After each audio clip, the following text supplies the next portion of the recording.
Here we go, back with day 2, and we're at some temples today. It's a valley. I mean, it doesn't really look like a valley, but basically there's quite a few temples along here. I think they date back to as long as 580 BC, so should be pretty good, pretty interesting. We'll have a walk around, see what they look like. The first one is just up there, it looks pretty good. It's amazing how them rocks on top can stand up there, and they've probably been there for so many hundreds of years. So there you go, this one is from about 400 BC. Crazy to think that was made in literally 400 BC, what's that? Nearly 2,500 years ago. It's hard to even like comprehend that with your brain, innit? Like, such a long time ago. There I am with the temple in the background.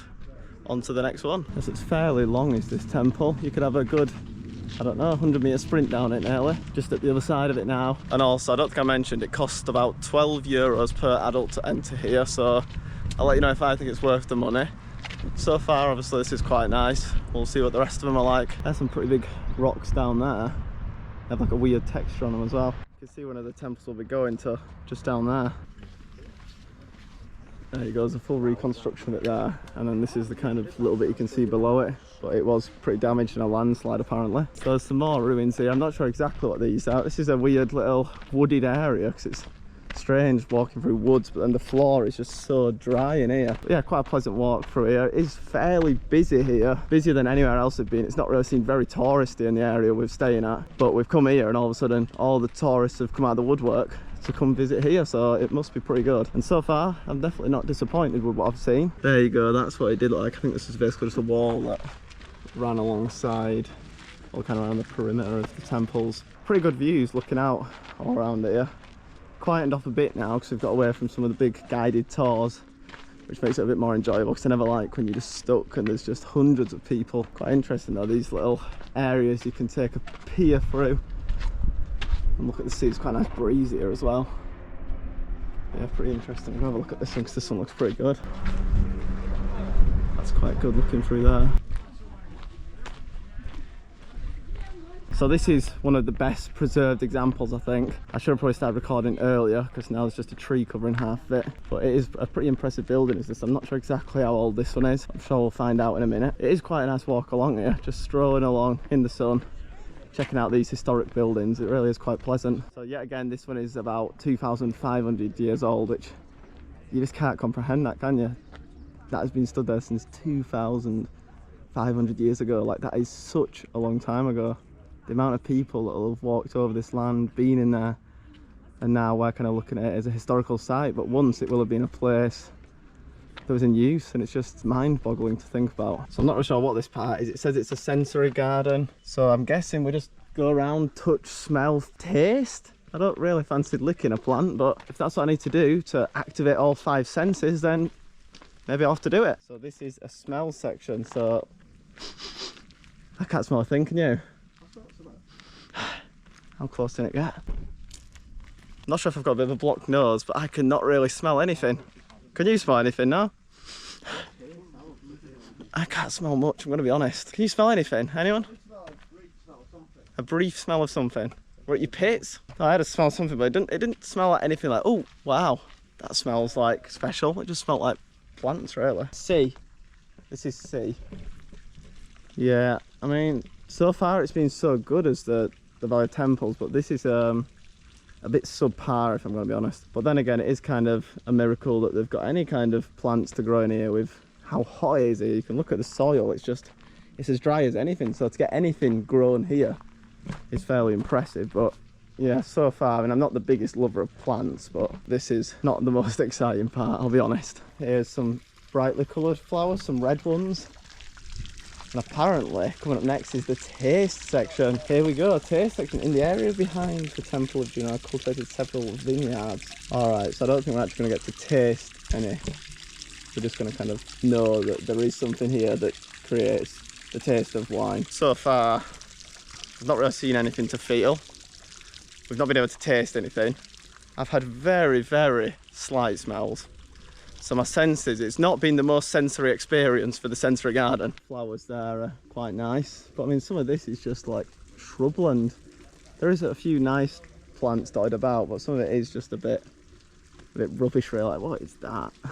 It's not. What is that feel? Run through that and you'll get scratched up by it. I never realised that some type of cactus grew on trees. I thought they all grew on like a green stem, which that one nearly is. It's like a tree at the bottom and it turns into more of the cactus green you'd expect. That looks like a guy there. That's like his head. He's just holding his arms open.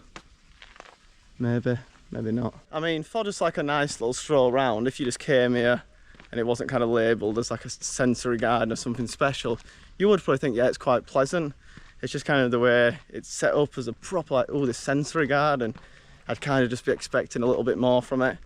It's still like a pleasant walk around though, I guess. So here we go, behind me, we're back to one of the ones which I said was the most well preserved. Hopefully I don't walk backwards into someone, because that would be a nightmare. But yeah, this one does look pretty good. Quite large as well. I just can't believe how they've made that. We're like, imagine that many thousands of years ago. They've got limited tools, no electric tools or anything like that. They can build a bit of rock that high and just blows your mind, doesn't it? It really does. Apparently the pillars, they used to be a white colour. Obviously I assume over the many years that kind of has come off or whatever, and now you've just got the stone underneath. But I think it would look quite good with the white. So I'm not sure what this is, but that has got a pretty large, well, you know what, all the women are wanting to get close to it. So there you go. I did go give that guy's private area a little touch, and I think I've started a bit of a trend now. Everyone's going and having a touch of it, but I'll tell you what, it is boiling hot in this sun. But yeah, you can see this from the side angle now, see how long it is. It is an impressive building, is that? There you go, that's it from the other side. Well, well, well. What do we have here? It looks like you can go under there. Like a walkway under there. Not sure what this section is, but it does go a fair way down there, a good 15-20 feet. Not sure what it was used for. I feel like I've been saying it a lot, but yeah, again, I'm not sure what this is. But there's a statue, and this looks a bit of a newer building, but still quite a pleasant building. Little palm trees, big conifers, and that palm tree looks like it's just been sliced off. A little hole here, a whole load of nothing there. So this one looks like it has not really survived quite as well, but that is kind of to be expected when you get something that's this old. Still though, it's still a fair bit, and if you saw that anywhere else, just that, and was told that it's 2,000 plus years old, you'd still be impressed. The only reason it doesn't look quite as impressive is because some of the other ones are so impressive. You can see where bits have fallen off it. As long as one don't fall on our head now, because that would be a shame. So I think this is what this one that I'm going to show you looks like, and there's loads of naked men on top as well. A bit peculiar. And this is what it looks like now. Pretty ruined, but even still, good bit of history, isn't it? But yeah, as you can see, not much of that one survives. So I'm pretty sure that is looking up to Agrigento. We're going to have a little walk around there after. But it's weird, there is so many ruins, and I'm not sure why there was so many temples exactly. I know there was a heavy Greek influence here, which kind of probably explains why, but even still, there's a ridiculous amount of ruins. You can see over there, a lot more ruined than the others, but there was obviously a lot of temples over here. Yeah, so you can see this would have been a pretty big area at one point, but there's not too much of it left standing, but it still is quite good just looking at all the fallen bits. There's some pretty impressive rock faces there, little caves, quite nice green trees down there. Yes, there's plenty of little ruined structures. I'm not sure really what they all once were. That's what you've got left of this one. But yeah, I think we've seen probably the majority of the stuff. There might be a few other little bits that we'll see on the walk back, but that should be most of the stuff here. Quite a good view looking through there, looking up to Agrigento. That is a very, very big character. I think he must be at least, I don't even know how big that is, but 20, 30 feet tall. It's only a bit taller than me. I feel like it could fall on me.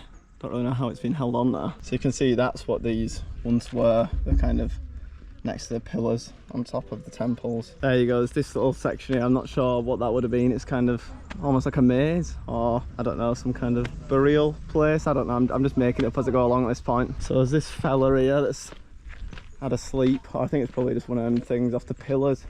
Not sure how best to get a view of this, because without being 20 foot tall, probably can't get a good view. Yeah, so he is a pretty tall guy. There's his head. Crazy that they can even make something like this however long ago they made it, thousands of years. It really is just crazy. So heavy that'll be, so heavy. Don't know how they'd even pick it up or get it in place or anything. There you go, there's some goats with some very interesting shaped horns, antlers, not sure on the correct terminology. So we're more or less back to the first temple. I think that's the second temple, and then we just need to go around to the start, and I think we're pretty much done here. So there you go, we're back at the start, and now we're going to head up to Agrigento, which is just up that way, just up on the hill over there. I'm gonna have a little explore about there and have some lunch. So we're now in Agrigento. This is quite a nice set of steps. There's some restaurants, a few restaurants over there. So we're just gonna walk around this town, explore, see what there is. It should be a fairly old town and hopefully should be quite nice. This is quite pleasant walking down here with all the umbrellas. So somewhere we're gonna have something to eat here, whether we get a takeaway or what. But yeah, this is quite pleasant. So we're all dying, so we came in somewhere just so we could have a drink and some food. I'm really basic and I've just gone for the plainest pizza, mozzarella and tomato and basil. That's it. So I'm going to enjoy this. There you go, I've polished that off in absolutely no time, and for €6 it's not too badly priced either. So here we have a pretty impressive church, all the little stone carvings on it. Get the other side of this brolly. Not a bad building. That's a huge door that's on it. I think the door is only up to about that point, but even still, probably one of the biggest doors I've ever seen. This is quite a pleasant, quaint little street. I think something's coming down it though. But yeah, quite a nice little old street. So there we go, we've come to this other church which looks a bit older than the previous church, but still quite an impressive old building. Looks like we can maybe go in this one as well, so we'll see if we can. It's a very impressive building. Interesting roof. All these white stone carvings are extremely impressive. It's probably the best church we've been in so far. Look at the roof up there. Absolutely amazing. I think the white just makes it seem so nice because it's just so bright. So there we go, we're just heading through this bit now. Alright, let's carry on where we left off, because it turns out we have to pay for this, which we didn't know. It was €4 per person, so let's see if it's a €4 well spent. I don't know how big this place is, but even this is quite nice. That stone around that door looks really old. Looks like it could like crumble away at any point. It's a large room. I assume they host some kind of events in here sometimes. That is good acoustics. Wow, that is like the perfect sound in here. That is so good. Wow, that's worth the €4 already. So there's some old pottery, bits and bobs, mosaics, bits of stone. Let's have a view. Some artwork as well. Let's see what the view's looking like out here. Not so bad. You can see the temples are just down there, which were earlier. Yeah, so there's these little sculptures. A few more around here. And a few more this way. Let's carry on. See what else there is to see. A cross. That looks like it would have maybe been on top of a church. And these look like some very old pots or vases. Very old, these. Extremely old. Look at them, they're so small, some of them. Like, what are you even going to put in something that small? Like the smallest cup of coffee ever. Broken pots and pans. It's amazing how many rooms there is in this building. I don't know what the purpose of them all were. We've come up a fair few flights of steps there, but looks like there's another kind of exhibition in here. It's like a big antique jumble sale in here. All kinds of different stuff. How big is this place? So many things, like just everything. More mosaics. Can't believe how much stuff there is here. And then here, a little bedroom. I assume someone used to sleep here. I'm not going to peer behind the curtains. I don't know what might be behind there. But yeah. Interesting. So that's it for this place. Not too bad. Only €4, so it's not too expensive. Now it's time to head out. Quite a lot of steps here, and they're an awkward kind of height to walk down normally, but so many interesting little streets, and there's just a faint aroma of, I don't even know, onion, maybe, something. My nose smelling's not always the most on point, so it could be not onion at all. Could just be my sweat. Look at all that ice cream. Last time I had Italian ice cream, it was the best ice cream I've ever had, so I'm looking forward to this chocolate. It looks very chocolate. So I think it was about €3.50, but for the amount you get, I've already eaten some, and the amount you get, it's not too bad really. And it does taste really nice. It's definitely what I need on a day like today. A few old buildings here that we didn't look at on the way out, but they just don't want to get run over. But yeah, nice old buildings. Try not to get run over. But yeah, not a bad little location, little town, lovely ice cream. I think that'll more or less be it for the day. So I guess I'll see you in the next day, whenever that is, probably the next video. Ciao!